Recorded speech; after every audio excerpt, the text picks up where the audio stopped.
Vivek, you may start now, please. Thanks, Anand. Hi everyone, good evening and welcome to Info Edge India Limited Q1 23 financial results conference call. As a reminder, all participants' line will be in listen-only mode and there will be an opportunity for you to ask questions after the presentation concludes. Should you need any assistance during the call, kindly raise your hand on the screen. Please note that this conference is being recorded. Joining us today from the management side, we have Mr. Sanjeev Bikhchandani, Founder and Vice Chairman, Mr. Hitesh Oberoi, Co-Promoter and Managing Director, and Mr. Chintan Thakkar, CFO. Before we begin today, I would like to remind you that some of the statements made in today's conference call may be forward-looking in nature and may involve risks and uncertainties. Kindly refer to slide number 2 of investor presentation for detailed disclaimer. Now I would hand over the call to Mr. Hitesh for his opening remarks. Thank you and over to you, Hitesh. Thank you, Vivek, and good evening, everyone, and welcome to our first quarter earnings call. As always, we will start with an update on standalone financials, market conditions for each of our operating verticals, and then cover each business financials in more detail, to be followed by Q&A. The audited financial statements and other schedules on segmental billing, revenues, etc., along with the data sheet, have been uploaded on our website, infoedge.in. Talking about our Q1 standalone financials, overall billings in Q1 grew to rupees 524.2 crores, up 62.4% over Q1 of last year. Revenue in Q1 stood at rupees 507.7 crores, up 54.6% from Q1 of last year. Billing and revenues, along with acquired businesses like Zwayam and DoSelect, stood at rupees 537 crores and rupees 521 crores, respectively. Operating expenses for the quarter, excluding depreciation and amortization, were rupees 344.5 crores, up 53.6% over Q1 of last year. And operating EBITDA for the quarter stood at rupees 163.1 crore versus rupees 104 crores last year, a growth of 56.8% over Q1 of last year. And operating EBITDA margin for the quarter stood at 32.1% compared to 31.7% for the same quarter last year. And operating EBITDA for Info Edge, including acquired businesses, stood at 165.4 crores, a year-on-year growth of 59%. Cash from operations for standalone business for the quarter stood at rupees 164.5 crores compared to 110.4 crores for Q1 of last year.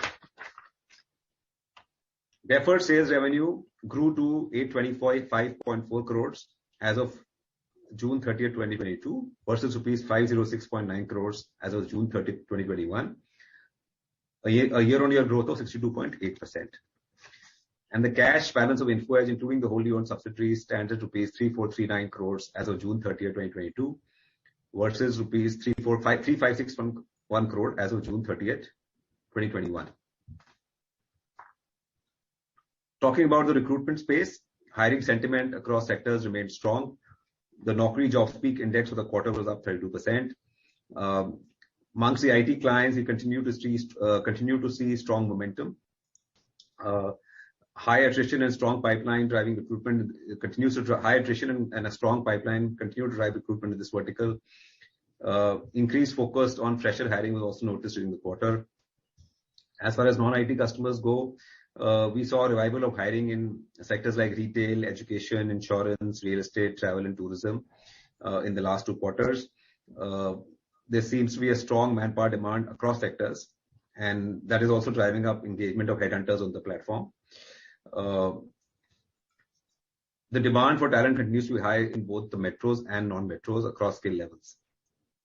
Moving on to the real estate vertical, we witnessed a good momentum in new home sales across top cities in Q1.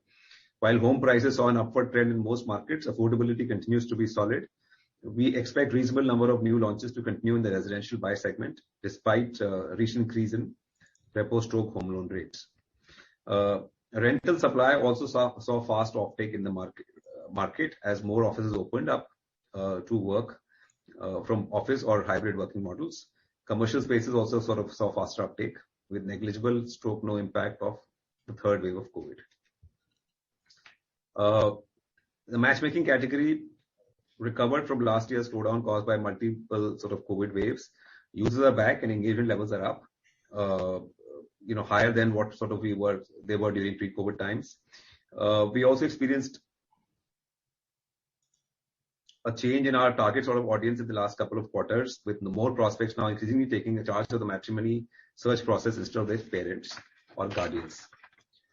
This is more prevalent in the top metro cities where high intent dating space is also fast emerging.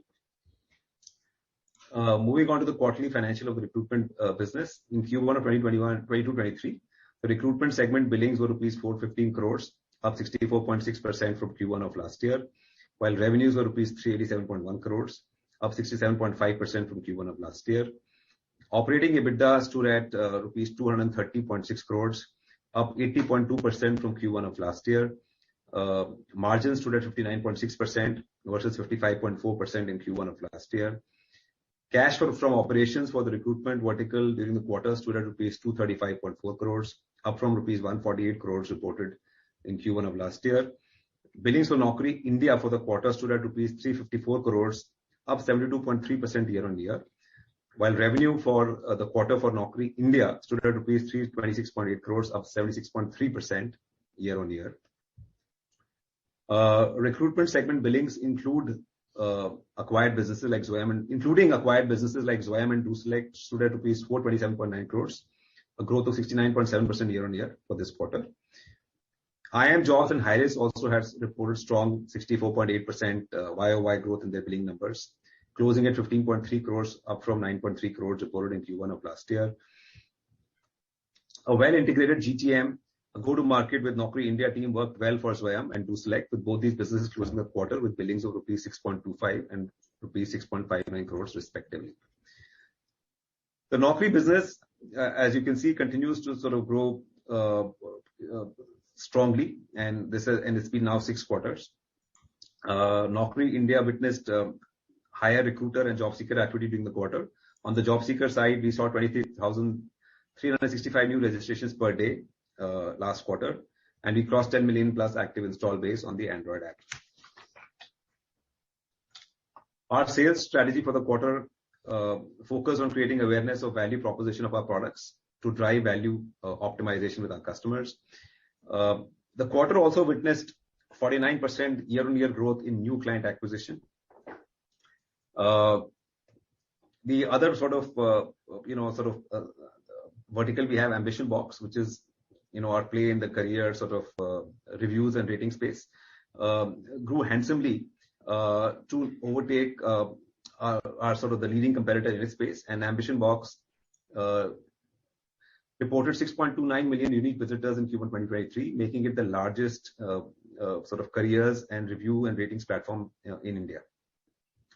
Our marketing team recently launched a series of new digital video campaigns, #MyKindOfNaukri, targeting the Gen Z audience.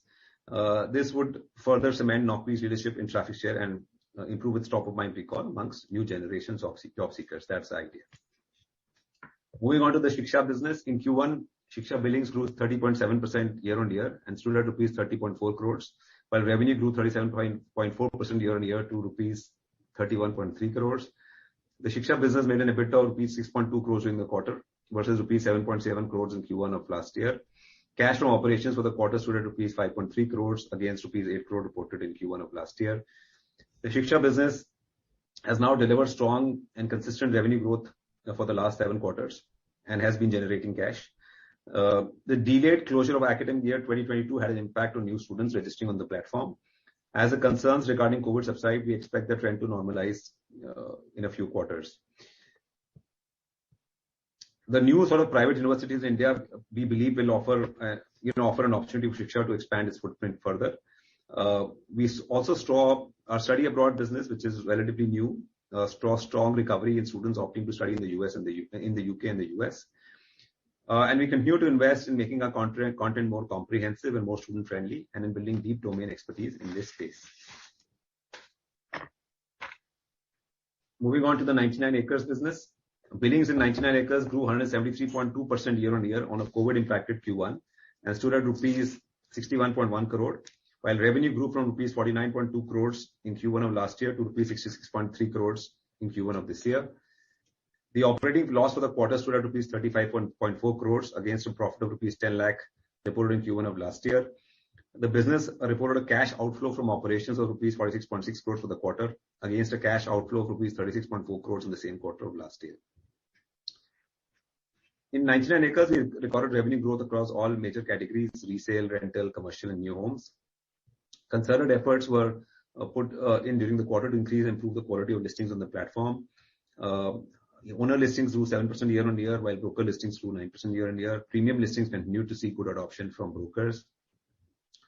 The review from residents and recent transaction prices were further scaled up to help buyers and owners get more insights about the real estate market on the platform.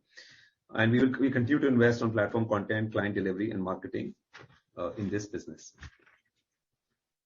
Moving on to the matrimony business. Due to certain free offerings launched in March 2022, billings in Q1 declined by 29.8% year-on-year to rupees 17.6 crores, and revenue declined 9.1% year-on-year to rupees 22.9 crores. The operating EBITDA loss stood at 27.6 crores for the quarter, against a loss of rupees 23.2 crores in the same quarter of last year. Cash outflow from operations for the quarter stood at rupees 49.8 crores, against an outflow of rupees 18.4 crores in Q1 of last year. As we discussed in our last call, Jeevan Sathi has made chat for users free on the platform. The platform is seeing strong traction in this feature, resulting in more chats and engagement on the platform. In addition, several TV celebrities and influencers across communities were roped in to drive the chat and is free on Jeevan Sathi message to our users. In addition to this, the business will continue to focus on improving the platform experience and building brand salience in the year ahead. As far as consolidated financial highlights of the company go, at the consolidated level, the net sales of the company stood at rupees 547.3 crores during Q1 versus 328.6 crores for Q1 of last year. For the consolidated entity at the total comprehensive income level, there is a loss of rupees 3,342 crores versus an income of rupees 158.2 crores for the corresponding previous year quarter ending June 30, 2021.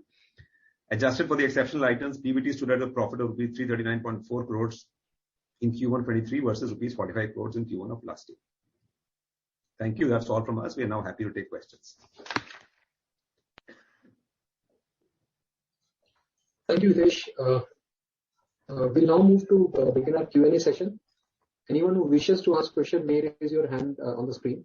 We'll take your name and announce your turn in the question. Thank you, Vivek. So we have first question from Vivekanand from Ambit Capital. Vivek, go ahead and ask your question. Hello, thank you very much for the opportunity. Sanjeev, now that we have instituted a clear-cut structure of making financial investments via AIFs, and the Zomato lock-in is now behind us, why not recycle capital by monetizing your stake? I mean, we've taken great pride in being early-stage investors and having a solid track record of great returns there. So that's question one. Second one is for Hitesh. You now had a chance to work with strategic investments like No Picker Form, Univariety for several years now, 3 years almost. So did these investments contribute to Shiksha's revenue scale up almost 2x of, more than 2x of pre-COVID levels? This question is more in the context of investments made in the last 12 to 18 months like Zwayam, DoSelect, and more recently 4B Networks and iNetworks. Thank you. Yeah, shall I answer the Zomato question first, Hitesh? Yeah, please. So look, we don't need to sell Zomato stock in order to invest in startups. We have funds in place. We have enough money on the balance sheet to put into those funds. We have half the money comes from Temasek. The truth is that it's not easy to sort of find a Zomato or a Policybazaar. Right? You invest today, hopefully over 5-7 years, one or two become highly successful. And while we can exit from these investments, both Zomato and Policybazaar, maybe Policybazaar in a couple of months later, the truth is, if you ask us to deploy that amount of money productively into early stage companies within 2-3 years, we will end up making suboptimal investments in all likelihood. Right? Now, we could sell and keep cash. We could sell and give cash back to shareholders. But what I like to believe is that if the business has got legs, why not stay for a while? Now, this is just my sort of belief. Obviously, the board will decide. So we are in no tearing hurry to sell either stocks. We will, but it's not as if we've sort of vowed to sell a company the moment it goes public. If the business has got legs, perhaps we should hold on. And this is an ongoing conversation in the board all the time. It's not written in stone.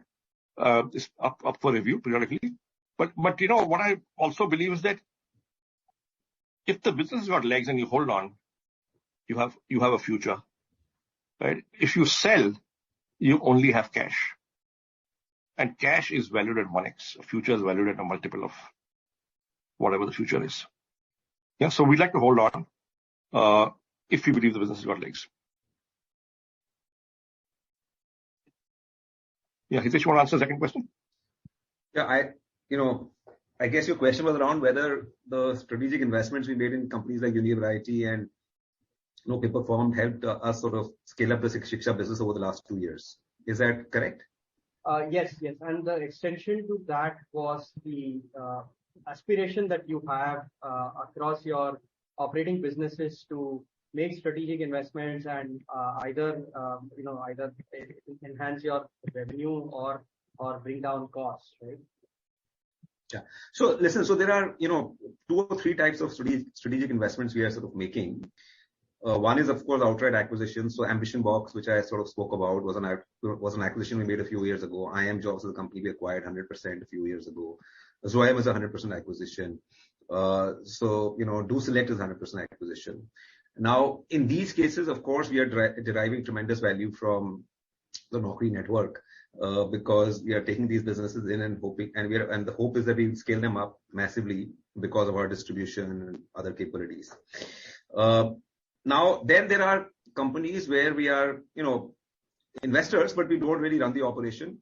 Like Univariety, like No Paper Form, like Grey HR. Now here, right now, it's not as if our internal businesses are cooperating or collaborating with these companies, on a regular basis. There is we periodically exchange ideas, but there is no sort of business cooperation between these businesses. The idea here is that, we are in these companies, we like them, and if they continue to scale up, we would like to invest. If they continue to scale and perform well, we would like to sort of own more and more of these companies over time, if the entrepreneurs are okay with it.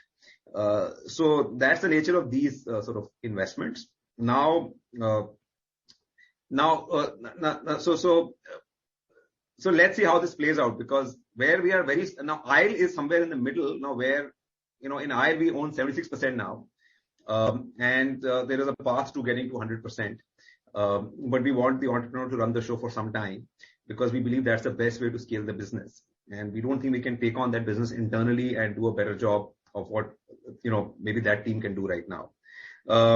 So that's the third type of investment sort of we've made, where we own majority. We are working very closely with the entrepreneur. Ultimately, we would want to go to 100%, but we would like the entrepreneurs to run the show for some time. Very useful. I don't know whether I was able to answer your question. No, this made a lot of sense. I guess what you're saying is Shiksha scale up versus pre-COVID levels primarily happened internally rather than collaborating with these startups. Yes.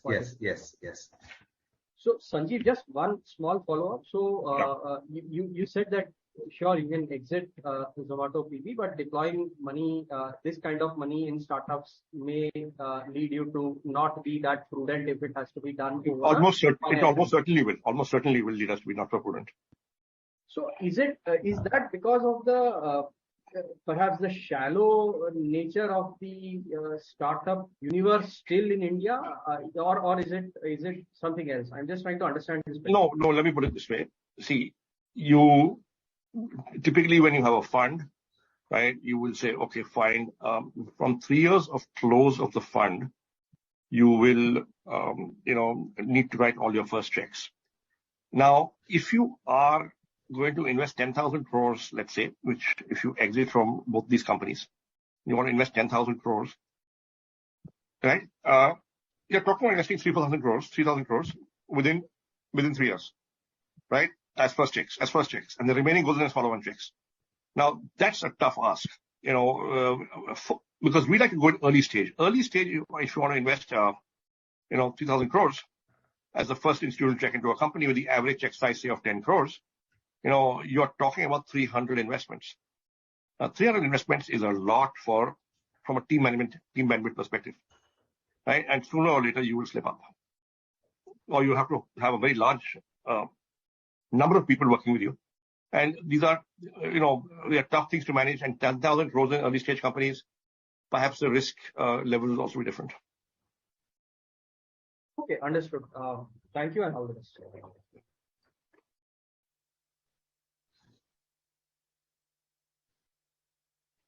Thanks, Vivek.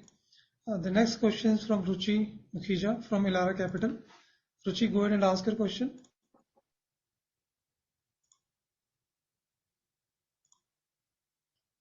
Ruchi, you are there? Maybe we'll go to the next person. The next question is from Jaideep Chararia, CIO from Advent Securities. Jaideep, go ahead and ask your question. Yeah, am I audible? Yeah, go ahead, Jaideep. Yeah. So Hitesh, my question was specific to 99 acres. So 99 acres, we have mentioned in our investor deck saying that owing to higher A&P spends for this quarter, EBITDA loss is 35 crores. So I want to know if this is a one-off, will this sustain in Q2 of this year, and hence this is the going forward trajectory of this business. We are burning close to 50 crores of cash per quarter here. So want to know how long will this sustain, and if it were not for this A&P spend, what would this number be for? This 35 crores of EBITDA loss. So, see, right now, actually for a while now, the space has been very competitive. And, a lot of our competitors have been spending a lot of money, and there's a lot of new money which has come into the space. And therefore we've been forced to respond. And also we've been out of media for a while last year because we were post-COVID, we didn't spend as much money as we spend normally. Now going forward, the A&P spend will continue. It might moderate a little if the competitive intensity eases, and hopefully our revenue will also look up over time. Our billings will sort of hopefully increase over time. But it's hard to say how this will play out at this point in time. Is this, of course, internally we will target to sort of reduce our burn in the coming quarters, but one can't be sure. So I can't give you a number and say, listen, this is what burn is likely to be going forward. All I can say is we will try and optimize our costs, and we will try and grow revenue, and hopefully the burn will sort of over time go down. But if competitive intensity increases and all hell breaks loose, then we'll be forced to sort of respond to maintain our share. The space has become a lot more competitive than it was, a couple of years ago. At the same time, the real estate market is also bouncing back. So the market was in the dumps for many years, for various reasons. But for the first time, it looks like the real estate is sort of back. Prices are going up. The number of transactions have gone up in the last few quarters. So we're hoping that the real estate market will continue to be buoyant for some more time.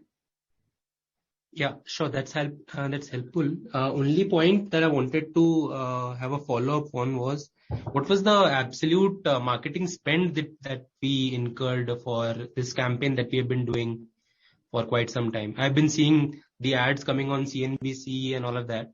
So it's good to hear that you've been seeing these ads because you are our TG. But how much do we exactly spend? Chintan, do we give out that breakup? I don't think we don't give out at the business segment level. Okay. But it was substantially higher than. See, the idea is just to know how much of this will wither away with time. So how do I look at this business going forward in terms of EBITDA and all of that? See, whether it will wither away with time, I don't know. Because like I said, we intend to continue to spend on advertising and promotion, at least for some more time, right? And then a lot will depend on, what sort of competition does in this space. But just to give you a sense, this number will be at least in around 30-35 crores a quarter. Okay, that's very helpful. And did we see any tangible impact on sales because of the campaign? Because it's been going around for quite some time. See, like I said earlier, we're seeing a lot of competition in this space. So our competitors are spending a lot of money, and that was beginning to hurt us. And, we had to respond to get our traffic share back. Now, sales will follow, over time. Sales don't respect, because we sell subscriptions and, clients sort of like to watch response and see what happens to response. And then the basis of the response they get on the platform, they sort of, renew and upgrade over time. So whether this will result in more sale or not will be known to us only after a couple of quarters. Sure. Thanks, Hitesh. Yeah. Thanks, Jaideep. Next question is from Mohit Motwani from Edelweiss. Mohit, go ahead and ask your question. Hi, am I audible? Yeah, go ahead. Thanks for the opportunity and congratulations for the great set of numbers. My first question is on the ad spends for Jeevansathi. So we have seen a quarter-on-quarter decline in ad spends, and you have mentioned that you will maintain high ad spends because the competitive intensity is quite high. So does this decline in quarterly ad spend align with the fact that you are providing most of the services in Jeevansathi for free? You're right. So we have changed the model in Jeevansathi, and we're experimenting with a new model. We've gone free on, a lot of services which were paid earlier are now available for free, and that's helping us acquire more users. Our hope in the long run is that if this model works for us, then we will not have to spend as much money on marketing as we used to spend earlier, right? And that's the goal. Of course, revenue is going to take a beating, but we believe that if we are able to get more traffic and if we are able to make more matches and have more marriages happening through the platform, ultimately we'll be able to figure out a way to monetize that traffic. But for a few quarters, revenue will go down, and it's already down 30% over last year. But the hope is that our spend will also go down over time, and after a few quarters we should be in a much healthier position with a lot more users, a lot more traffic, and a lot more engagement on the platform. And then hopefully we'll figure out a way to monetize at some point in time. So how long do you plan to continue this freemium model for Jeevansathi? And what leads us to believe that once we start monetizing this after the free service, when we start charging, they will stick with the platform? What leads us to believe that? Is it because they'll be well accustomed with the features? And what is the thought behind that? So this model, as far as we are concerned, at this point in time, this model is here to stay. We are looking to stay free for a long time. And when we start charging, it is not as if we will sort of go paid again. We will probably figure out other services to charge for and other features and functionalities to charge for over time. But like I said, it's early days. Our hope right now is that this change in strategy will help us get more traffic, more engagement, will enable us to sort of, get the network effect going for us, and will hopefully make us the largest player in this space after a while. In terms of users and traffic and engagement. And once that happens, then, monetization will follow. That's helpful. One other question on recruitment, right? So we are clocking a great set of numbers on growth front, and this is definitely because of how digitization has become a must today for the enterprises, right? So you're normalized on the last 10 years, if I see, it has grown at 16-17% of, compounded annual growth rate. So do you expect this, the current high growth phase to normalize in the next few years, or you expect these high growth levels to continue for a foreseeable future? See, it's very hard to say. It'll depend on 2-3 things. One, of course, the IT market. So IT is now in our sense now close to more than half our sort of revenue. And if the IT market continues to do well, then the business will continue to grow fast. That part of the business. And right now, and IT sort of drove our growth, was responsible for our high growth rates last year, and continues to be. IT hiring has slowed down a little bit in the last 1 or 2 quarters, but it continues to be strong. So that's one. The second, of course, thing which impacts our growth is, the economy and how fast the economy grows. Now, when we went into COVID, the economy had started slowing down for the last couple of years before COVID and during COVID also. We didn't see much growth because the economy was growing at 4 or 5% per annum. So if the economy sort of right now we are seeing a surge in growth in non-IT as well, because the market is opening up. The business were shut because of COVID. Now they're back to sort of operating like they used to earlier. But if the economy starts growing faster than it was growing earlier, then that should also help. The third thing, of course, like which I spoke about, is that we are driving better price realization for ourselves, because we are sort of helping our clients understand the value that we are delivering to them, and that is helping us realize better prices. And also because the economy is sort of doing well, and you mentioned digitization, everybody is going digital. We are adding more customers than we were adding earlier. Lastly, we got these new sort of set of products. Like I mentioned, Zwayam, DoSelect, iimjobs, Hirist. So we have a much bigger portfolio of products today than we had earlier, and we are hoping and expecting that these new products in our portfolio will continue to grow at a fast rate going forward. Today, they're of course a very tiny proportion of our business, but hopefully they'll grow much faster than the rest of the business, even if there is a slowdown tomorrow. That's all helpful. Thank you for taking my questions. Thank you. Thank you, Mohit. Next question is from Srinath from Bellwether. Srinath, go ahead and ask your question. Hi, Sanjeev. Just wanted to ask you, what are your views on the ESOPs that have been issued by the neo tech companies in and around listing, and subsequently these ESOPs have seen large write-offs that kick in. Of course, there's an accounting angle to it, but they're front-ended. But from a good governance practice, in the context of good governance practice and in the context of our ownership in this space, how should one look at these large ESOP issuances? Yeah, so I think it's important to look at each case separately. Okay? Because each case is individual. I would not like to generalize. But a couple of things.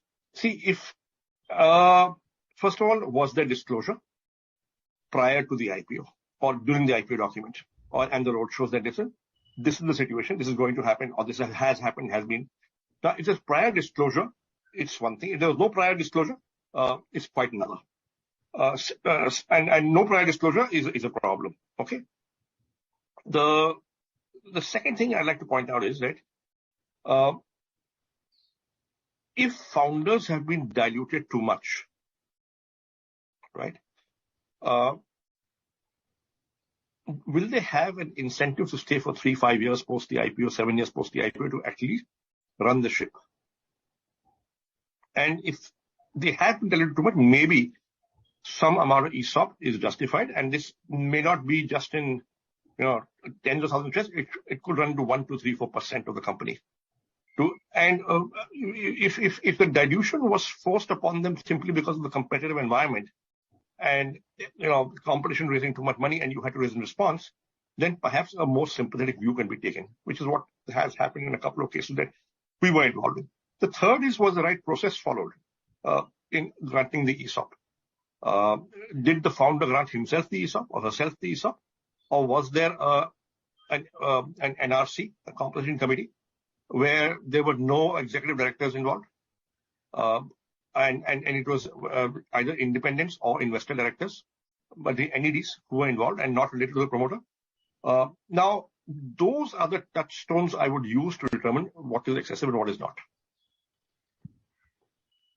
Thanks, Sanjeev. That was really useful, given the confusion. As in, the listed analysts are finding it a bit difficult to make the bridge because of the concept of adjusted EBITDA is kind of new to us. So it's nice of you to share your view.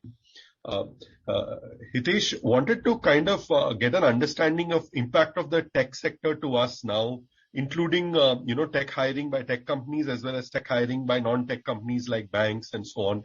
So where is that now, and how is that broadly growing? So you see, tech hiring was on fire for the last 4 or 5 quarters, and attrition rates at most companies peaked, and talent is hard to get. Offers are getting rejected left, right, center. All kinds of stories around people getting double, triple the salary they were getting earlier. So now, of course, the startup hiring market has slowed down because of what we are seeing around us. But startups are not a big part of our revenue sort of stream. Now, are we, anecdotally we are saying, what we are hearing from our sales team, etc., is that, tech hiring has slowed down a little bit. Having said so, attrition rates are still reasonably high at most companies and talent is still hard to get, right? So it's not as crazy as it was maybe 3 quarters back, where companies were, attrition rates were running at 40, 50% in most companies, and offer sort of rejection rates were 70%, 80%, 90%. But it's still very, very hard to hire in tech, and there are still enough jobs in the market for people who are looking. And but has it slowed down over the last 2, 3, 4 months? Maybe it has a little bit. Is it likely to slow down further going forward? I suspect it's going to be a function of what happens in the US. There was some talk of a recession in the US, and companies became cautious as a result. I don't know whether they're seeing business slow down, but because of the talk, sort of companies became a little careful. If the US market turns, and if the US starts growing once again, then perhaps, who knows? I mean, we may go back to the market we had 2 quarters back. Very difficult to say what is going to happen going forward. Clearly in the US, there's no slowdown in hiring on the non-tech side. So I was in the US for a couple of weeks, and there are so many people who I've met who've sort of been to the US recently. There's a huge shortage of talent in at least, areas like retail, hospitality, travel, there's a complete shortage. IT hiring, did slow down a little. I mean, there was some talk of a recession, and because, the NASDAQ went down by 30% and startups correct by 70-80%, there was this sort of whole thing around tech hiring slowing down. But my sense is that if the US goes back to sort of growing like it was growing earlier, then this talk will go away, and, companies which had become careful will start hiring once again as aggressive. I mean, but even right now, like I said, it's not as if hiring in tech is easy. It's still very, very hard. Got it. And it's still about 60% of our revenues, the tech and tech in non-tech also. If you include the tech guys who are getting hired in non-tech companies, it's still about 60%. Yes, it's still about 60%. If you include the tech guys who are getting hired in non-tech companies. Got it. My last question is on 99acres. So after some understanding of the policy bazaar business model, won't a business model similar to that? How do you see that kind of fitting in the real estate space, where there's a lead generation and then subsequently a call center, offline, feet on street, where we do our own kind of, transactions, subsequently build an ancillary landscape in real estate with other tech products that we could sell builders, and kind of take a much more ecosystem approach to this. Of course, the burns will be significantly, probably 5-6x higher than where it is now. But would that also translate into us kind of having a significant better pie of the real estate space? Any idea on how one should kind of look at a completely holistic approach of, working on the industry, or just looking at a listings platform? Hitesh, Sanjeev, whoever, I was just curious. No, that's a very good question. And you see, there are all kinds of players who exist in the real estate space, overseas and in India as well. There are brokerages, there are marketplaces like ours. We've invested in a company called 4B Networks. They are trying the aggregation model, which is very different from any of these models. See, we've toyed, we actually experimented with the brokerage model many years ago. We had set up a company called All Check Deals, and we ran that business for a while, and then we shut it down.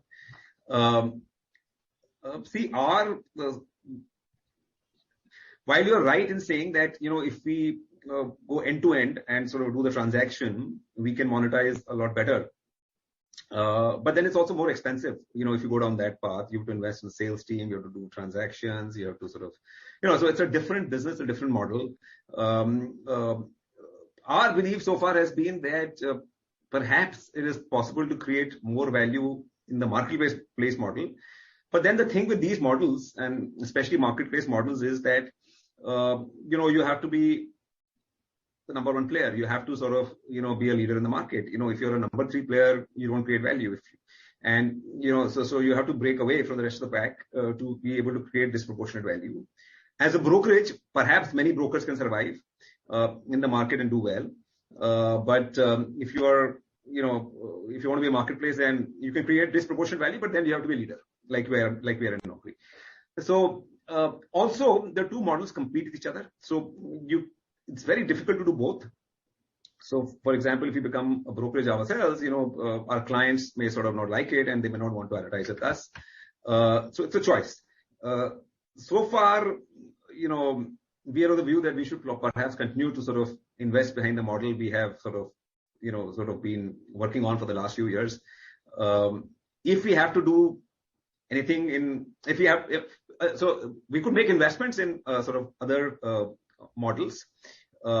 Like we have invested in 4B networks, but inside the company, we would like to persist with what we've been doing for years. It may not be a good idea now to sort of give up on this model and start something from scratch.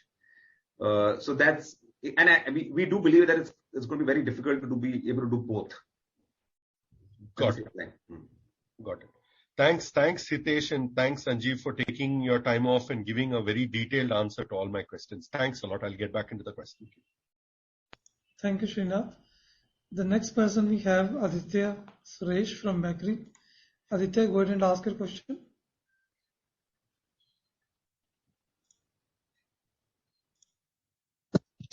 Hi, Hitesh. Hi, Sanjeev. So thank you so much for the presentation, for your candid responses, and also for the great numbers this quarter. So I had two questions. So first was on the Naukri business, and I guess the question really is about the sustenance of the strong growth, right? And based on kind of what you're showing as billings and deferred revenue and the likes, would it be fair to conclude that what you're showing as sales, that momentum probably sustains at least over the next few quarters?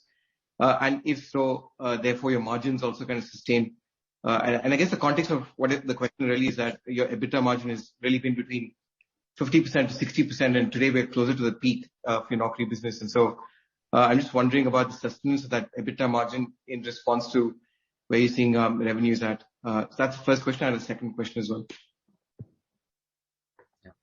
So listen, we've had a great 6 quarters in Naukri.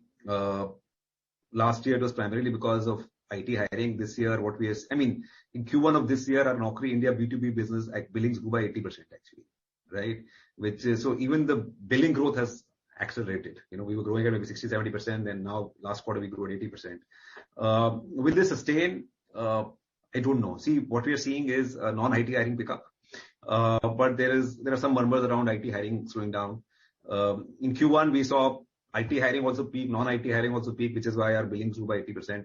I don't know what is going to happen to IT hiring going forward. If IT hiring sustains, if it continues to be as strong as it was last year, then maybe we can maintain these growth rates.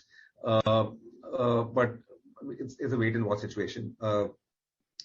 So margins, a lot will depend on how much we want to. So, given that we're making so much money in Naukri, last quarter, I think we generated, last quarter, we generated about 300 crores of cash in the Naukri business. Last quarter, which is our weakest quarter actually, our smallest quarter, we generated 230 crores of cash in the Naukri business. So clearly we can invest a lot more in Naukri. We are, for example, back in media after a long time. Not because we have to be in media, but we think it's a good idea to sort of, be in media and sort of continue to be top of mind in the market. We are investing behind new verticals like Job Hai and Big Shift, which we are building in-house. These verticals don't make any money. Ambition Box, we are investing behind Ambition Box, does not make any money. We are investing behind Zwayam, we are investing behind First Naukri, we are investing behind DoSelect. These are tiny businesses right now. We are investing behind Hirist, again a tiny business. So there are lots of new sort of verticals, adjacent verticals we are investing behind inside Info Edge, so that when the market slows down, we continue to sort of, and these new products continue to sort of get us growth going forward.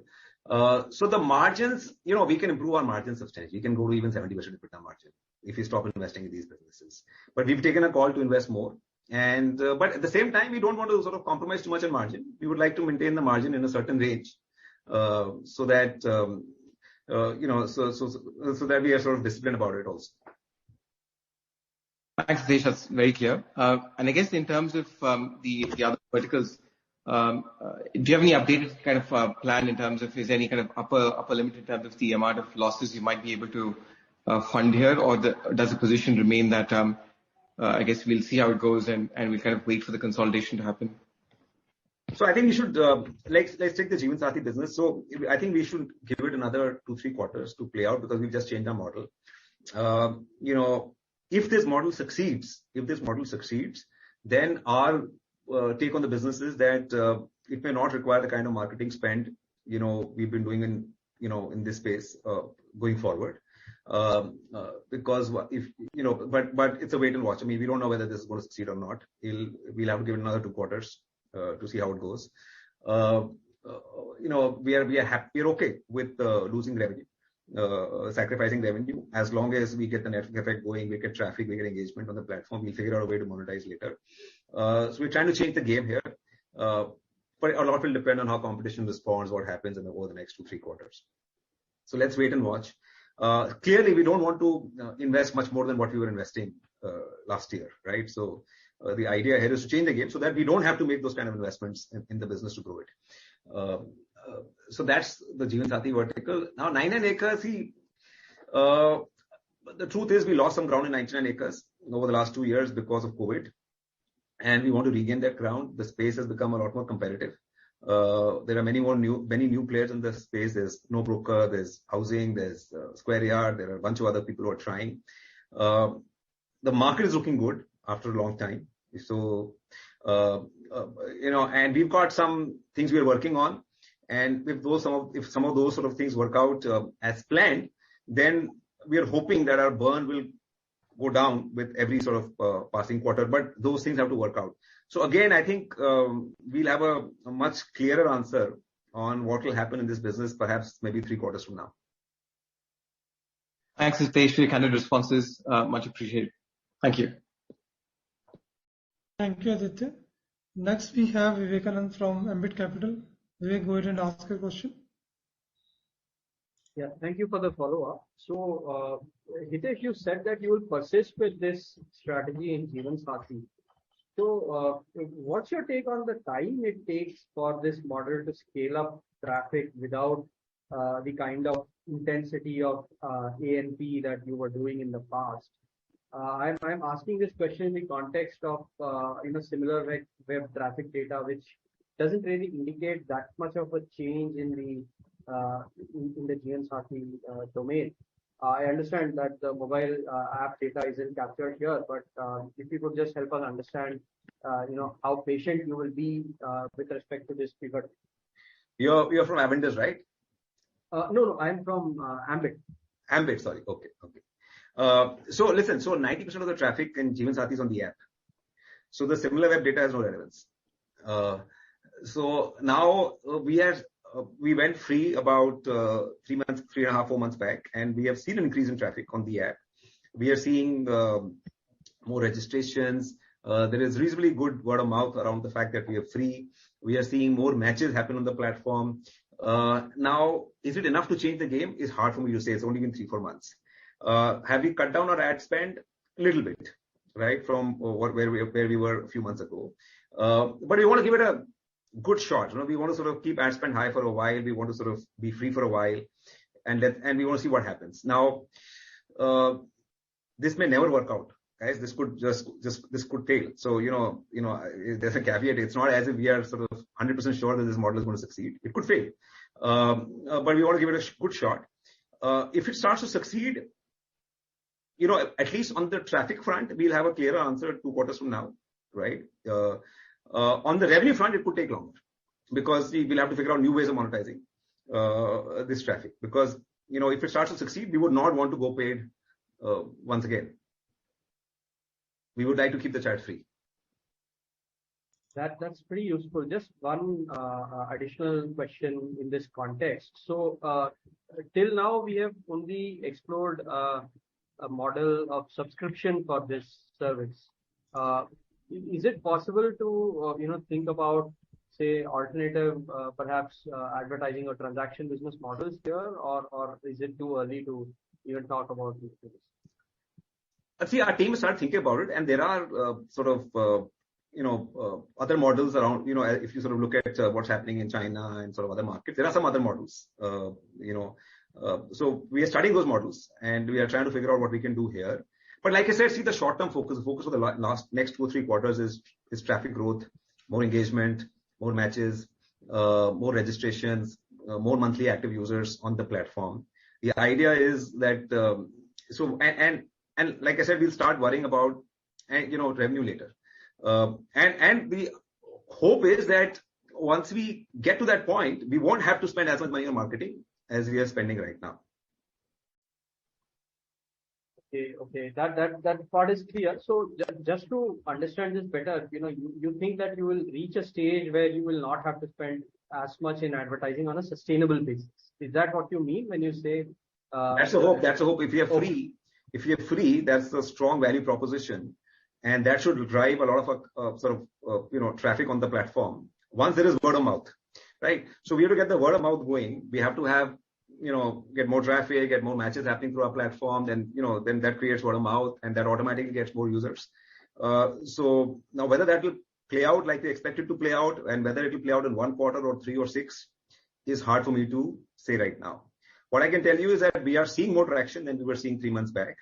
And we're not spending as much money as we were spending earlier already. Okay, understood. Thank you very much for the detailed explanation. Thank you, Vivek. The next question is from Vijit Jain from Citi. Vijit, go ahead and ask your question. Hi, thank you for the opportunity. My question is on the education business. Just trying to understand, with this new business model that you're trying in there, is there going to be a lot of seasonality here around college recruitment seasons? And, overall, your 2 cents on how that is evolving. So there's no new business model in Shiksha. We are following the same model we had, we were following earlier. It's just that because of COVID, the education sort of seasons have changed, So because of delayed sort of board exams and delayed JEE exams and, and so many other things that have been happening, the seasonality has shifted a little bit, right? So, and hopefully things will be back to normal by next year on that front. What has changed a little bit in the Shiksha business is that we are slowly and steadily scaling up our study abroad business, which was a tiny part of our business till some time back. And we are investing a lot more behind that sort of vertical. And that in that vertical, the model is end-to-end transaction, right? So we actually counsel students and we sort of send them overseas. We handhold them and send them overseas.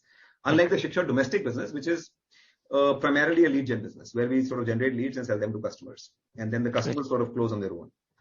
A bit like the 99 acres business. So I hope that answers your question. Yeah, sure. Thanks, Hitesh.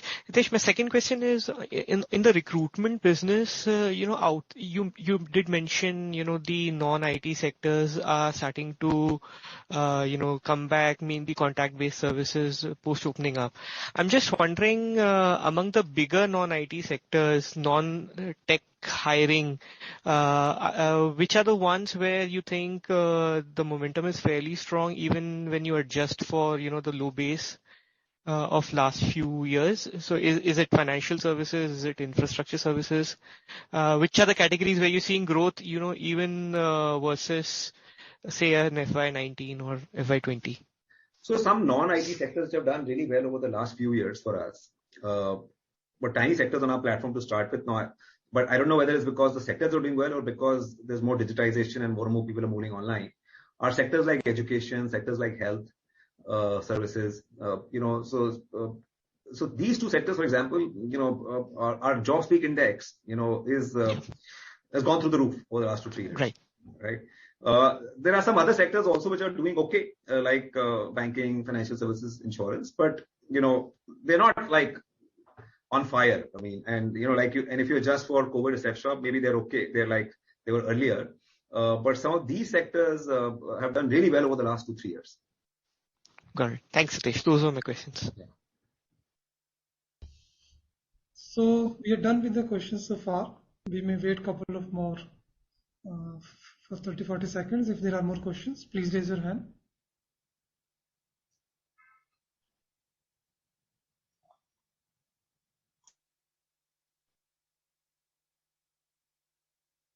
Vivek, that was the last question we had. Thanks everyone. On behalf of InfoEdge, we conclude this call. Thanks. You may disconnect the call now. Thank you. Thanks, Hitesh. Thanks. Thank you. Thanks everyone. Have a good evening. Thank you, everyone. Bye. Thank you, everyone.